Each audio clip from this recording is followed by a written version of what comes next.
إن الحمد لله نحمده ونستعينه ونؤمن به ونتوكل عليه ونعوذ بالله من شرور أنفسنا ومن سيئات أعمالنا من يهد الله فلا مضل له ومن يضلل فلا هادي له ونشهد أن لا إله إلا الله وحده لا شريك له ونشهد أن محمدا عبده ورسوله أرسله بالهدى ودين الحق ليظهره على الدين كله وكفى بالله شهيدا اللهم صل على محمد وعلى آل محمد كما صليت على إبراهيم وعلى آل إبراهيم وبارك على محمد وعلى آل محمد كما باركت على إبراهيم وعلى آل إبراهيم إنك حميد مجيد أما بعد فإن خير الحديث كتاب الله وخير الهدي هدي محمد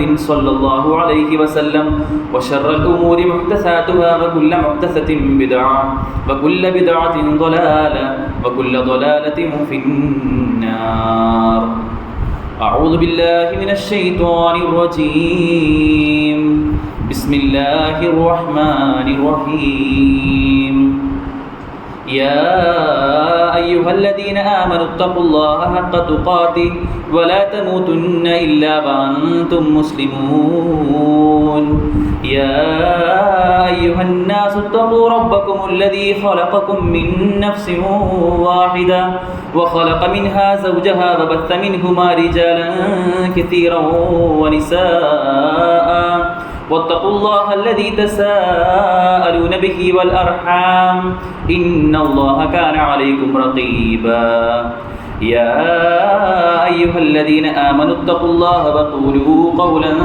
سديدا يصلح لكم أعمالكم ويغفر لكم ذنوبكم ومن يطع الله ورسوله فقد فاز فوزا عظيما قل إنما أدعو ربي ولا أشرك به أحدا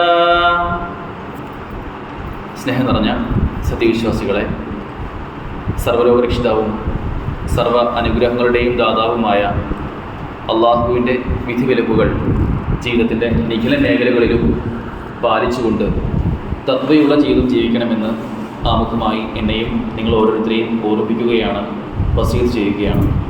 അത്തരത്തിൽ അള്ളാഹുവിന് പൂർണ്ണമായും കീഴൊതുങ്ങുന്ന ഒരു ജീവിതം ജീവിക്കുവാനുള്ള തൗഫീഖ് റബ്ബ് നമുക്ക് ഏവർക്കും നൽകി അനുഗ്രഹിക്കുമാറാകട്ടെ.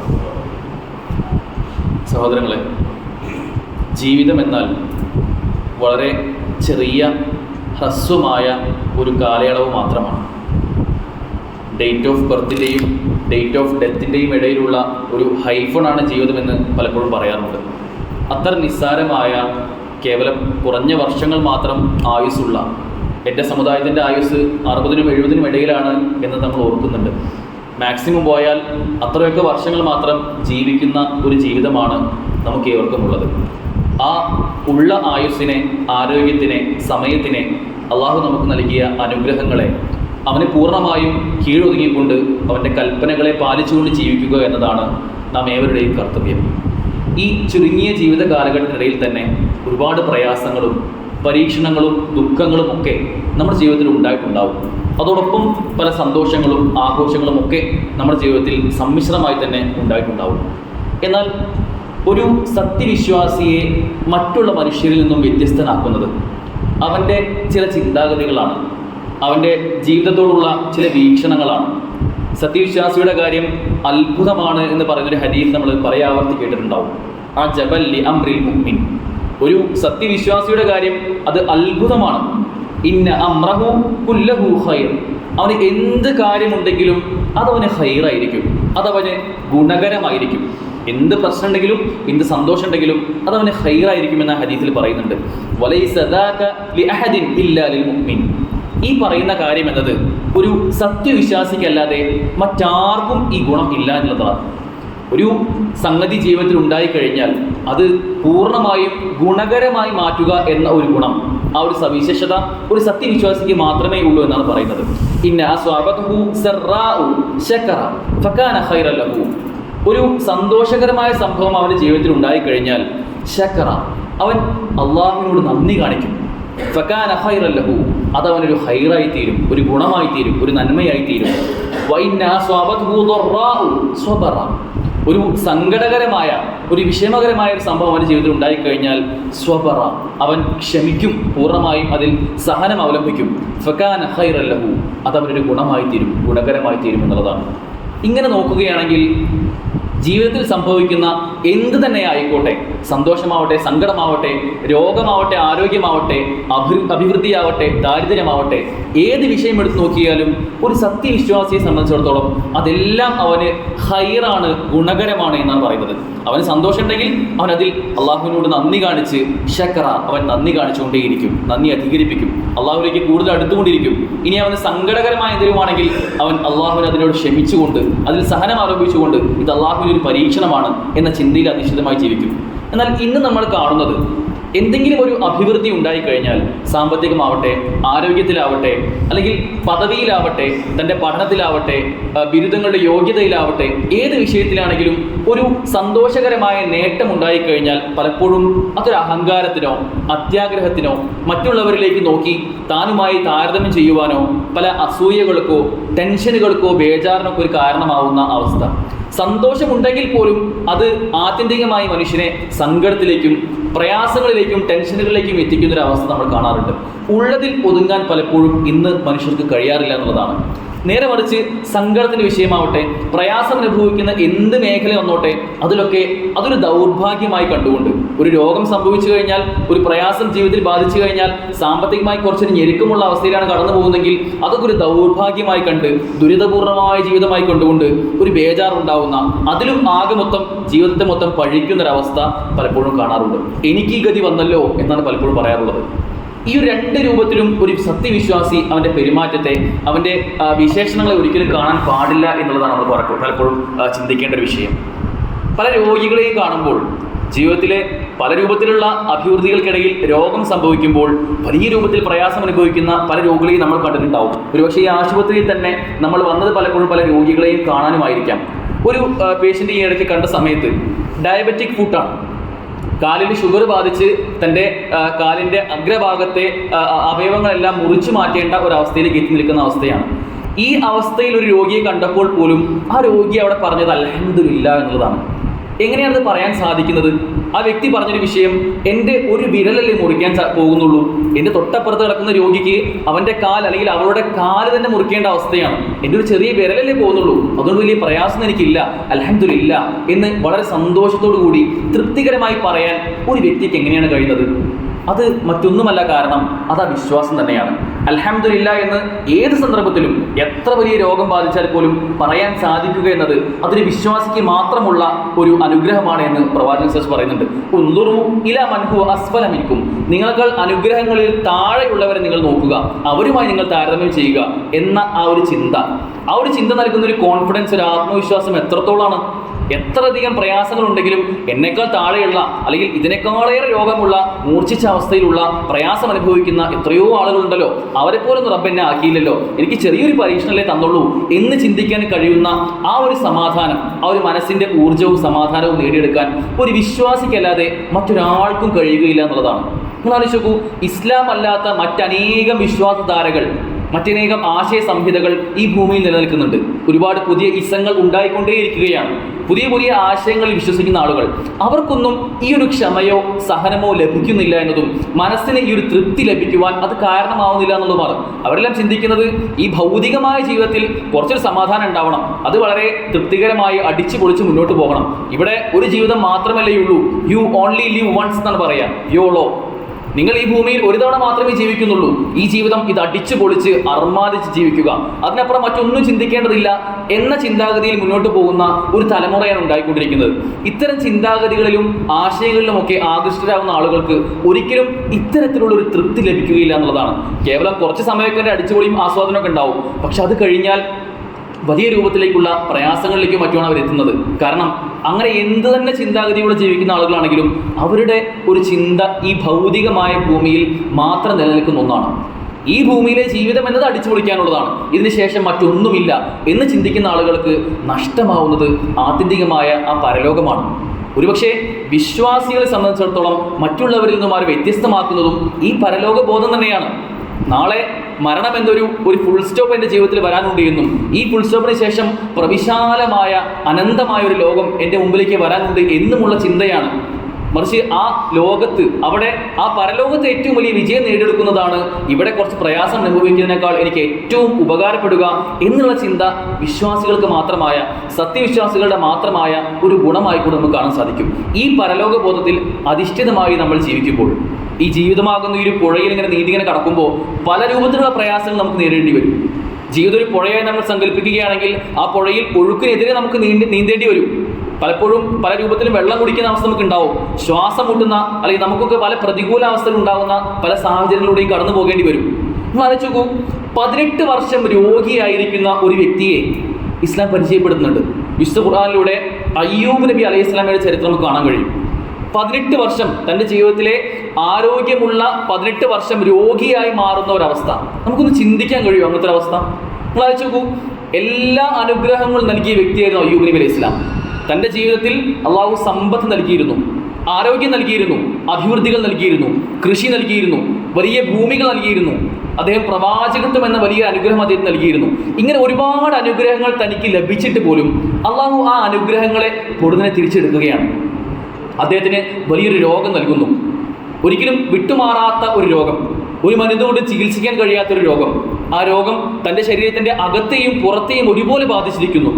തൻ്റെ ശരീരത്തിൽ നാവൊഴികെ, ചിന്തിക്കാനുള്ള മനസ്സൊഴികെ മറ്റെല്ലാ അവയവങ്ങളെയും പൂർണ്ണമായി ബാധിക്കുന്ന ഒരു രോഗം അദ്ദേഹത്തിന് പിടിപെടുകയാണ്. അദ്ദേഹത്തിൻ്റെ ഉണ്ടായിരുന്ന മക്കളെല്ലാം മരിച്ചു പോവുകയാണ്. അദ്ദേഹത്തിനുണ്ടായിരുന്ന കൃഷിയും കാലികളും കച്ചവടവും എല്ലാം അള്ളാഹു തിരിച്ചെടുക്കുകയാണ്. വലിയ രൂപത്തിലുള്ള ദാരിദ്ര്യത്തിലേക്ക് അദ്ദേഹത്തെ അള്ളാഹു എത്തിക്കുകയാണ്. ഒരു വലിയ പരീക്ഷണമായിരുന്നു അദ്ദേഹത്തിന് നൽകിയത്. നമ്മൾ ആലോചിച്ച് നോക്കണം, ഒരു പ്രവാചകനാണ് ഇത്തരത്തിലൊരു പരീക്ഷണം ഉണ്ടാവുന്നത്. തനിക്ക് എല്ലാവിധത്തിലുള്ള അനുഗ്രഹം ഉണ്ടായിരുന്ന ഒരു സമയത്ത് നിന്നും അദ്ദേഹത്തെ മാറ്റി ഇപ്പോൾ അദ്ദേഹത്തിൻ്റെ കൂടെ ഈ രോഗം ഉണ്ടായിരുന്നതുകൊണ്ട് തന്നെ ഒരു വ്യക്തിയും അദ്ദേഹത്തോട് അടുക്കാത്ത ഒരു സാഹചര്യം. തൻ്റെ രോഗങ്ങളിൽ, വ്രണങ്ങളിൽ നിന്ന് പൊട്ടി ഒലിച്ചിരുന്നു, ദുർഗന്ധം വമിക്കുമാർ അത് പുറത്തേക്ക് വരുമായിരുന്നു എന്ന് പറയുന്നുണ്ട്. അതുകൊണ്ട് തന്നെ ആളുകൾ അദ്ദേഹത്തോട് അടുക്കാത്തൊരവസ്ഥ പലപ്പോഴും കാണാറുണ്ടായിരുന്നു. എല്ലാം കൊണ്ടും സ്വീകാര്യനായിരുന്ന ഒരു വ്യക്തിയുടെ അടുക്കിലേക്ക് ആളുകൾ പോയിട്ട് തൻ്റെ കുടുംബാംഗങ്ങൾ പോലും അടുക്കാത്ത, തൻ്റെ സ്വാലിഹത്തായ ഭാര്യ മാത്രം തൻ്റെ കൂടെ നിൽക്കുന്ന ഒരു സാഹചര്യമായിരുന്നു ആ പ്രവാചകൻ ഉണ്ടായിരുന്നത്. അത്രയധികം പ്രയാസങ്ങൾ നിങ്ങൾ ആലോചിച്ച് നോക്കണം. ഇത് കേവലം 1-2 മാസങ്ങളാണെങ്കിൽ പോട്ടെ എന്ന് വെക്കാം. പക്ഷെ മറിച്ച് ഇത് വർഷങ്ങൾ നീണ്ടു നിൽക്കുകയാണ്. 1 വർഷമല്ല, 2 വർഷമല്ല, നീണ്ട 18 വർഷങ്ങൾ വലിയ രൂപത്തിലുള്ള പ്രയാസങ്ങൾ അയ്യൂബ് നബി അലൈഹി ഇസ്ലാമയ്ക്ക് ലഭിക്കുകയാണ്. വിശുദ്ധ ഖുർആനിലൂടെ പറയുന്നുണ്ട്, അദ്ദേഹം ഇങ്ങനെയൊക്കെ പ്രയാസങ്ങൾ ഉണ്ടായിട്ട് പോലും 1 വർഷം കഴിഞ്ഞു, 2 വർഷം കഴിഞ്ഞു, റബ്ബേ ഞാൻ കുറേ നേരം എന്നോട് പ്രാർത്ഥിച്ചിട്ടുണ്ട്, റബ്ബേ ഞാൻ എൻ്റെ രോഗം മാറാൻ ഒരുപാട് എന്നോട് അപേക്ഷിച്ചിട്ടുണ്ട്, റബ്ബേ എൻ്റെ പ്രാർത്ഥന സ്വീകരിക്കണമേ, ഇനിയും എൻ്റെ പ്രാർത്ഥന സ്വീകരിച്ചില്ലെങ്കിൽ എന്നൊരു ചിന്ത അദ്ദേഹത്തിന് ഉണ്ടായിരുന്നില്ല എന്നുള്ളതാണ്. ഒരു നിരാശയുടെ ഒരു ചെറിയ അംശം പോലും അദ്ദേഹത്തിന് ഉണ്ടായിരുന്നില്ല എന്നുള്ളതാണ്. അദ്ദേഹം ആ 18 വർഷവും അള്ളാഹുവിനോട് ആവർത്തിച്ച് അള്ളാഹുവിനോട് പ്രാർത്ഥിച്ചിരുന്നത്, അള്ളാഹു നിന്റെ കാരുണ്യത്തിൽ നിന്നും നിന്റെ കരുണ കൊണ്ട് എനിക്കൊരു രോഗം മാറ്റിത്തരണമേ, എന്നെ പഴയ രൂപത്തിൽ പൂർവ്വസ്ഥിതിയിലേക്ക് നീ എത്തിക്കണമേ എന്ന് അള്ളാഹുവിനോട് നിരന്തരം പ്രാർത്ഥിക്കുന്ന പ്രാർത്ഥനകളാണ് നമുക്ക് കാണാൻ കഴിയുന്നത്. ഖുർആൻ അദ്ദേഹത്തെ സ്വാബിർ, അങ്ങേയറ്റം ക്ഷമിക്കുന്നവൻ എന്ന് വരെ വിശേഷിപ്പിച്ചിട്ടുണ്ട്. അത്രയധികം പ്രയാസങ്ങളും രോഗങ്ങളും ഉണ്ടായിട്ട് പോലും, എത്രത്തോളം വെച്ചാൽ അദ്ദേഹം വലിയ സമ്പന്നനായിരുന്നു. പക്ഷെ പിന്നീട് ഈ രോഗം മൂർച്ഛിച്ചതുകൊണ്ട് തന്നെ അദ്ദേഹത്തിന് ജോലി നഷ്ടപ്പെട്ട് ആരോഗ്യമില്ലാതായി. ഒരു നേരത്തെ ഭക്ഷണത്തിന് പോലും അദ്ദേഹം വലിയ രൂപത്തിൽ പ്രയാസം അനുഭവിച്ചിരുന്ന, പട്ടിണി കിടന്നിരുന്ന ഒരവസ്ഥ. ജീവിതത്തിൽ അദ്ദേഹത്തിൻ്റെ സ്വന്തം നാട്ടിലുള്ള ആളുകൾ ആ നാട്ടിൽ നിന്നും അദ്ദേഹം തിരിച്ചു പോകണമെന്നും ഈ നാട്ടിൽ താമസിക്കാൻ പാടില്ല എന്നും, താങ്കൾ ഇവിടെ നിൽക്കുന്നിടത്തോളം കാലം ഈ രോഗം മറ്റുള്ളവർക്ക് കൂടി പകരാൻ സാധ്യതയുണ്ട് എന്നുള്ളതുകൊണ്ട് തന്നെ ഈ നാട്ടിൽ നിന്ന് നിങ്ങൾ നാട് കടക്കണമെന്നും അദ്ദേഹത്തെ പറഞ്ഞ് ആ നാട്ടിൽ നിന്ന് അദ്ദേഹത്തെ മാറ്റി പാർപ്പിക്കുകയാണ്. ഇത്തരത്തിൽ പ്രയാസം അനുഭവിക്കുന്ന ഘട്ടത്തിൽ പോലും അയ്യൂബ് നബി അലൈഹി സ്വലാം ഒരിക്കലും നിരാശപ്പെട്ടിട്ടില്ല. അള്ളാഹുവിനോട് അദ്ദേഹം കൈമലർത്തി, അള്ളാഹു നീ എന്നെ കൈവിട്ടു പോയല്ലോ എന്ന് ഒരിക്കൽ പോലും അദ്ദേഹം പറഞ്ഞിട്ടില്ല. നമ്മൾ ആലോചിക്കൂ, നമുക്ക് ഇത്തരത്തിലൊരു ഘട്ടം വന്നു കഴിഞ്ഞാൽ, ഒരു രോഗം സംഭവിച്ചു കഴിഞ്ഞാൽ നമ്മൾ എന്തായിരിക്കും പറയാം? റബ്ബേ ഞാൻ 5 വക്ത് നമസ്കരിക്കുന്ന ആളാണ്, നോമ്പൊക്കെ എടുക്കുന്ന ആളാണ്, എന്നിട്ട് പോലും എനിക്ക് ഒരു പരീക്ഷണം നീ നൽകിയല്ലോ, എൻ്റെ കുടുംബത്തിൽ ഇന്നൊരാൾക്ക് നീ പരീക്ഷണം നൽകിയല്ലോ എന്ന് പറഞ്ഞ് കുത്തുവാക്കുകൾ പറയുന്ന അവസ്ഥയായിരിക്കും പലപ്പോഴും നമ്മൾ കാണാറുള്ളത്. നമുക്ക് വരുന്ന പരീക്ഷണങ്ങളെ പറ്റി ഭയങ്കര സംഭവമായി ബേജാറാകുന്ന അവസ്ഥയിൽ പലപ്പോഴും നമുക്കുള്ളത്. നമ്മൾ ആലോചിച്ച് നോക്കേണ്ട വിഷയം, പ്രവാചകന്മാർക്ക് വരെ അള്ളാഹുലേക്ക് ഏറ്റവും അധികം അടുക്കുന്ന ആളുകൾക്കാണ് അള്ളാഹു ഏറ്റവും അധികം പരീക്ഷിക്കുക എന്നാണ് പറയുന്നത്. അതുകൊണ്ട് അമ്പിയാക്കൾക്കും ഔലിയാക്കൾക്കും ഒക്കെ ഏൽക്കേണ്ടി വന്ന പരീക്ഷണങ്ങൾ ഒരിക്കലും നമുക്കുണ്ടാവില്ല. നമുക്കുണ്ടാവുന്ന പരീക്ഷണം വളരെ ചെറുതാണ് എന്നും നിസ്സാരമാണെന്നും തിരിച്ചറിയേണ്ടതുണ്ട്. എത്ര വലിയ രോഗമായിക്കോട്ടെ, മാറാവ്യാധി ആവട്ടെ, നമുക്ക് ഏൽക്കേണ്ടി വരുന്ന പരീക്ഷണം ഒരിക്കലും പ്രവാചകന്മാർ ഏൽക്കേണ്ടി വരുന്ന പരീക്ഷണം പോലെയുള്ളതല്ല എന്ന് തിരിച്ചറിയാൻ നമുക്ക് സാധിക്കേണ്ടതുണ്ട്. രണ്ടാമതായി നാം തിരിച്ചറിയേണ്ടത്, അള്ളാഹു അല്ലാത്തവരെ ഒരു നിലയ്ക്കും വിളിക്കാൻ നമുക്ക് പാടില്ല എന്നുള്ളതാണ്. ഇത്രയധികം പ്രയാസമുണ്ടായിട്ടും 1, 2, 3 വർഷം അള്ളാഹു നിന്നോട് പ്രാർത്ഥിച്ചു, നീ പ്രാർത്ഥന സ്വീകരിക്കുന്നില്ല എന്നതുകൊണ്ട് മറ്റാരെങ്കിലൊക്കെ വിളിക്കാൻ ഒരിക്കലും അയ്യൂബിനെ തുനിഞ്ഞിട്ടില്ല. തൻ്റെ മുമ്പ് പ്രവാചകരായിരുന്ന ആദം നബി അലൈഹിസ്ലാമയും നൂഹ് നബി അലൈഹിസ്ലാമയും ഒക്കെ അന്നുണ്ടായിരുന്നു. അവരെല്ലാം ആലോചിച്ച് അവരുടെ ഹക്ക് ജാഗ് ബർക്കത്ത് കൊണ്ട് എൻ്റെ രോഗം മാറ്റി തരണമെന്ന് ഒരിക്കലും അയ്യൂബ് നബി പറഞ്ഞിട്ടില്ല. മറ്റൊരു തങ്ങന്മാരുടെ അടുക്കലേക്കും ബീവിമാരുടെ അടുക്കലേക്കും ജാറങ്ങളിലേക്കും ഒരിക്കലും അയ്യൂബ് നബി പോയിട്ടില്ല. നമുക്ക് ഇന്നൊരു അവസ്ഥ വന്നു കഴിഞ്ഞാൽ എന്തെങ്കിലുമൊക്കെ പ്രയാസം ഉണ്ടാകുമ്പോൾ അള്ളാഹു ഈ പ്രാർത്ഥന സ്വീകരിക്കുന്നില്ല എന്ന് ഉൾക്കൊണ്ടുകൊണ്ട് നേരെ പോകുന്നത് അള്ളാഹു അല്ലാത്ത ആളുകളുടെ അടുക്കലേക്കാണെങ്കിൽ വലിയ ദുരിതം നമുക്ക് അനുഭവിക്കാനുണ്ട്. അത് നമ്മുടെ ജീവിതത്തെ തന്നെ, നമ്മുടെ പരലോകത്തെ തന്നെ വെല്ലുവിളിക്കുന്ന അവസ്ഥയിലേക്ക് നമ്മൾ പോകാൻ സാധ്യതയുണ്ട്. അതുകൊണ്ട് അള്ളാഹുവിനോട് മാത്രം പ്രാർത്ഥിക്കുക എന്നുള്ളതാണ് രണ്ടാമത്തെ അനുഭവം നമുക്ക് നൽകുന്നത്. മൂന്നാമത്തെ ഒരു പാഠം, ചെറിയ എന്തെങ്കിലുമൊക്കെ പനി വന്നു കഴിഞ്ഞാൽ, ചെറിയ പ്രയാസമാണെങ്കിൽ അള്ളാഹുവിനോട് പ്രാർത്ഥിക്കും.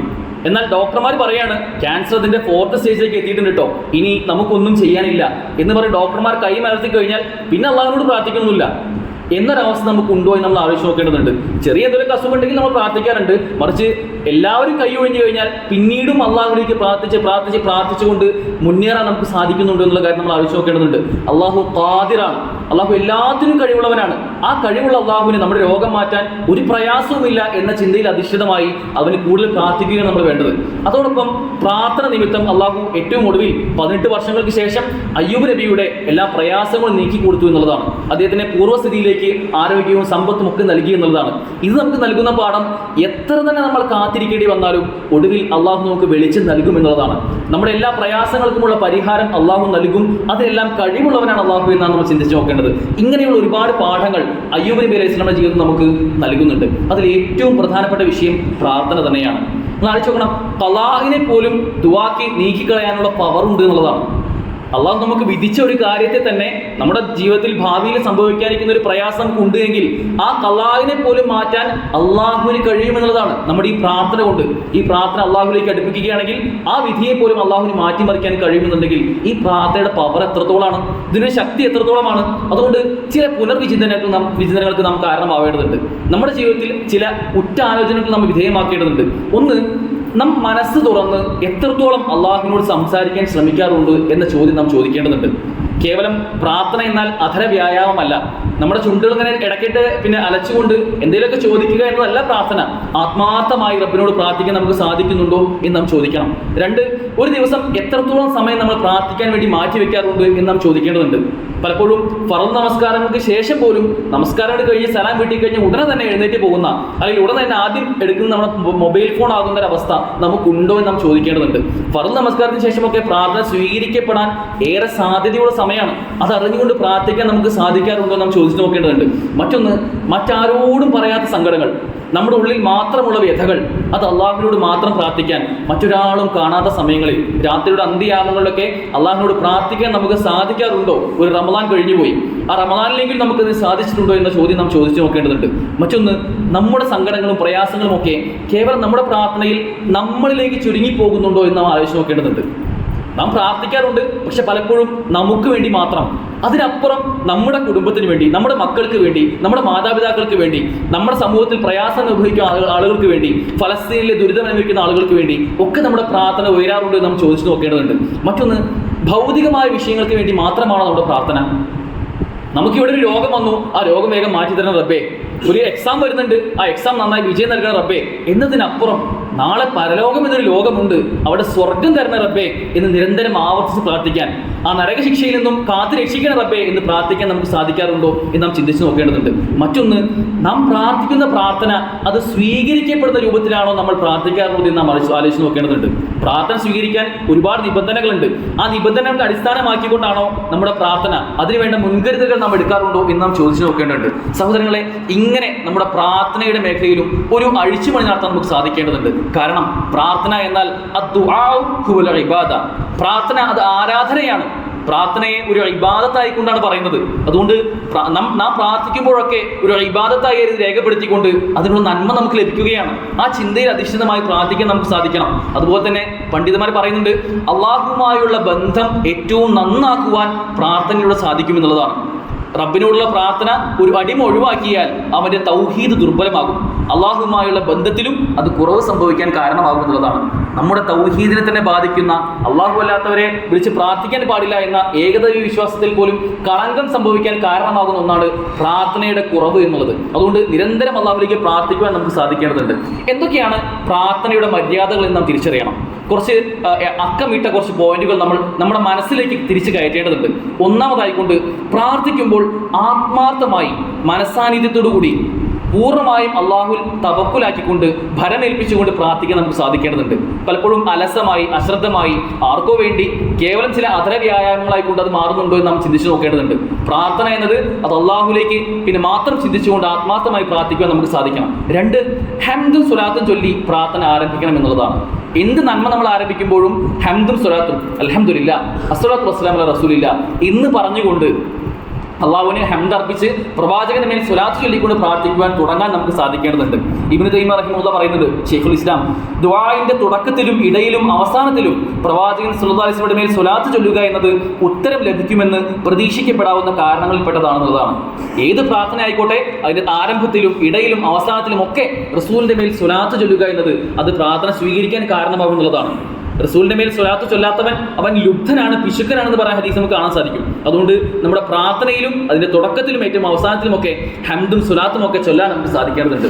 മൂന്നാമതായിക്കൊണ്ട് ഉത്തരം ലഭിക്കുമെന്ന ഉറച്ച ബോധ്യത്തോടു തന്നെ പ്രാർത്ഥിക്കാൻ സാധിക്കുക എന്നുള്ളതാണ്. നമ്മേവരും പ്രാർത്ഥിക്കാറുണ്ട്, പക്ഷെ പലപ്പോഴും അല്ലാഹുമ്മ ലാ മാനിഅ ലിമാ അഅ്തൈത വലാ മുഅ്തിയ ലിമാ മനഅ്ത, അല്ലാഹുവേ നീ ഒരു കാര്യം എനിക്ക് തരാൻ ഉദ്ദേശിച്ചിട്ടുണ്ട് എങ്കിൽ അത് തടയാൻ മറ്റൊരാൾക്കും കഴിയില്ല.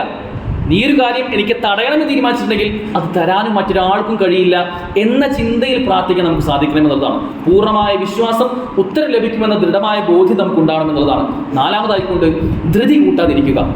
പ്രാർത്ഥന ഞാൻ കുറേ പ്രാർത്ഥിച്ചു കഴിഞ്ഞു, പക്ഷേ ഇതുവരെ അതൊന്നും നടന്നിട്ടില്ല, അതൊന്നും അള്ളാഹു എനിക്ക് നൽകിയിട്ടില്ല എന്ന് പറഞ്ഞ് നിരാശരാവാതെ അയ്യൂബ് നബി അലൈഹി സ്വലാമിന്റെ ചരിത്രം പോലെ ക്ഷമയെ അവലംബിച്ച് സഹനത്തിൽ അധിഷ്ഠിതമായി അള്ളാഹു അത് എനിക്ക് എപ്പോഴെങ്കിലും നൽകും, ഇനി ഈ ഭൂമിയിൽ നൽകിയില്ലെങ്കിൽ പോലും നാളെ പരലോകത്ത് ഈ പ്രാർത്ഥനയെങ്കിലും എനിക്കൊരു നന്മയായി രേഖപ്പെടുത്തും, അവിടെ വലിയ പദവികൾ എനിക്ക് നൽകപ്പെടും എന്നുള്ള ചിന്തയിൽ ധൃതി കൂട്ടാതെ ക്ഷമയെ അവലംബിച്ച് പ്രാർത്ഥിക്കുക.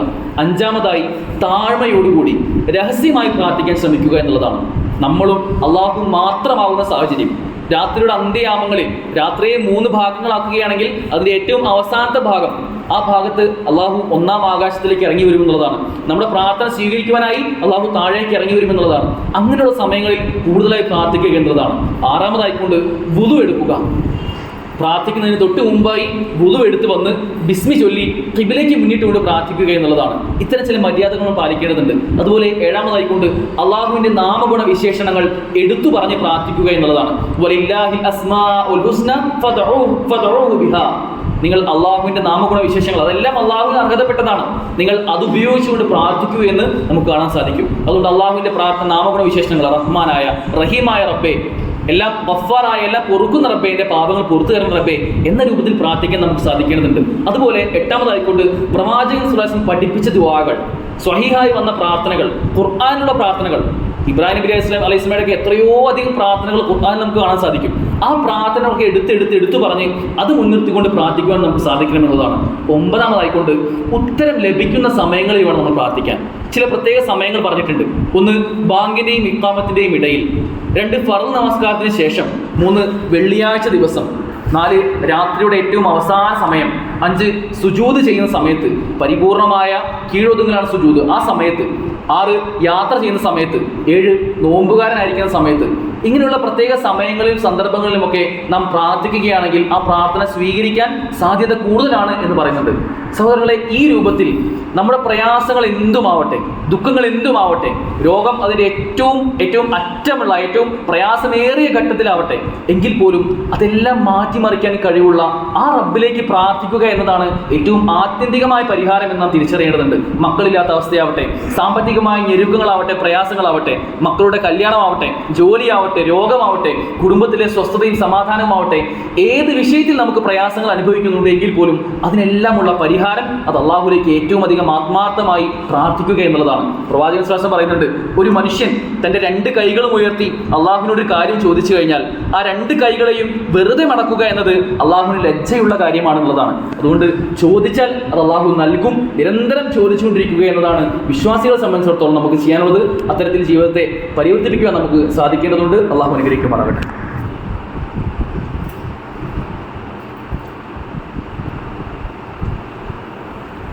അൽഹംദുലില്ലാഹ് അസ്സലാത്തു വസ്സലാമു അലാ റസൂലില്ലാഹി വഅലാ ആലിഹി വസഹബിഹി അജ്മഈൻ അമ്മാ ബഅദ്. സഹോദരങ്ങളെ, നമ്മുടെ ജീവിതത്തിലെ എല്ലാ സന്തോഷങ്ങളിലും സങ്കടങ്ങളിലുമൊക്കെ അള്ളാഹുവിലേക്ക് കൂടുതൽ അടുക്കണമെന്നാണ് പറഞ്ഞതിൻ്റെ രത്ന ചുരുക്കം. അത്തരത്തിൽ പ്രാർത്ഥനകൾ അധികരിപ്പിക്കുവാനും അതെല്ലാം ഏറ്റവും സ്വീകാര്യോഗ്യമായ രൂപത്തിൽ തന്നെ പ്രാർത്ഥിക്കുവാനും അത് പ്രവാചകന്മാരുടെ എല്ലാ മാതൃകകളും ഉൾക്കൊണ്ടുകൊണ്ട്, പ്രത്യേകിച്ചും അയ്യൂബ് നബി അലൈഹി സ്വലാമിൻ്റെ ജീവിതം നമുക്ക് വലിയ മാതൃകയാണ്.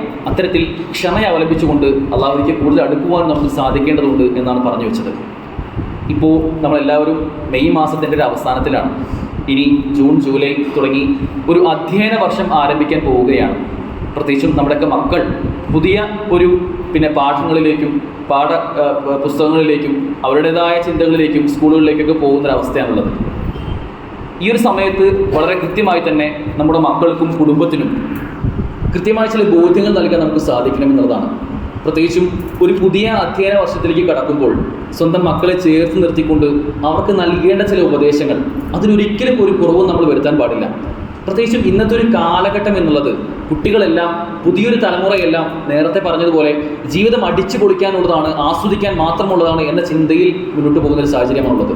അവിടെ യഥാർത്ഥത്തിൽ നാം ഏവരും വിശ്വാസികളാണ് എന്നതും നാളെ മരണപ്പെട്ട് കഴിഞ്ഞാൽ നമുക്ക് പരലോകം എന്നൊരു ലോകം വരാനുണ്ട് എന്നും അവിടെ സ്വർഗം നേടുക എന്നതാണ് നമ്മുടെയൊക്കെ ആത്യന്തികമായ ലക്ഷ്യമെന്നും നമ്മുടെ മക്കളെ പറഞ്ഞ് ബോധ്യപ്പെടുത്താൻ നമുക്ക് സാധിക്കേണ്ടതുണ്ട്. അത് അവരുടെ പഠന മാർഗങ്ങളിലേക്കും സ്കൂളുകളും കോളേജും ഒക്കെ തിരഞ്ഞെടുക്കുന്ന സമയത്ത് പോലും നമുക്ക് ഉണ്ടാകേണ്ട ചില ചിന്തകളാണ്. പലപ്പോഴും മക്കളുടെ വിദ്യാഭ്യാസവും അവരുടെ ഭൗതിക പഠനവും ഒക്കെ നാം ഏവരും വളരെ ഗൗരവത്തിൽ ശ്രദ്ധിക്കുന്ന വിഷയമാണ്. അതിൽ യാതൊരു നിലയ്ക്കുള്ള വിട്ടുവീഴ്ചയിലും നമ്മൾ ആരും തയ്യാറാവാൻ സാധിക്കാറില്ല. നാം ഏവരും ഏറ്റവും നല്ല വിദ്യാഭ്യാസം തന്നെ, ഏറ്റവും മികച്ച കോളേജിൽ തന്നെ നമ്മുടെ മക്കളെ ചേർത്തണമെന്നും അവരങ്ങനെ പഠിച്ച് നല്ല ജോലിയും നിലയും ഒക്കെ എത്തണമെന്നും ആഗ്രഹിക്കുന്ന ആളുകളാണ്. പക്ഷേ അങ്ങനെ മുന്നോട്ട് പോകുമ്പോൾ പോലും ഈ ഭൗതികത ഒരിക്കലും നമ്മുടെ ദീനിന് വിഘാതമാവരുത് എന്നുള്ളതാണ്. ഭൗതികമായി ഏറ്റവും വലിയ ഉന്നമനം നേടുമ്പോൾ പോലും അതൊരിക്കലും ദീനിനെ പണയം വെച്ച് ദീനിൽ യാതൊരു ഏറ്റക്കുറച്ചിലും സംഭവിക്കാത്ത രൂപത്തിലായിരിക്കണം എന്ന് നാം ചിന്തിച്ച് നോക്കേണ്ടതുണ്ട്. ആ ഒരു ഉറപ്പ് നമ്മൾ നമ്മുടെ മക്കളുടെ പഠനത്തിൻ്റെ കാര്യത്തിൽ വളരെ സീരിയസ് ആയി തന്നെ കാണേണ്ടതുണ്ട്. ഒരു സ്കൂളിൽ കൊണ്ടുപോയി ചേർത്തുമ്പോൾ മോനെ എന്ന് വിളിച്ചുകൊണ്ട് 5ൽ നിന്ന് 6ലേക്കാണ് പോകുന്നത്, 8ൽ നിന്ന് 9ലേക്കാണ് പോകുന്നത്, മോനെ മോളെ എന്ന് ചേർത്ത് പിടിച്ചുകൊണ്ട് അവന് ചില ഉപദേശങ്ങൾ നൽകാൻ നമുക്ക് സാധിക്കേണ്ടതുണ്ട്.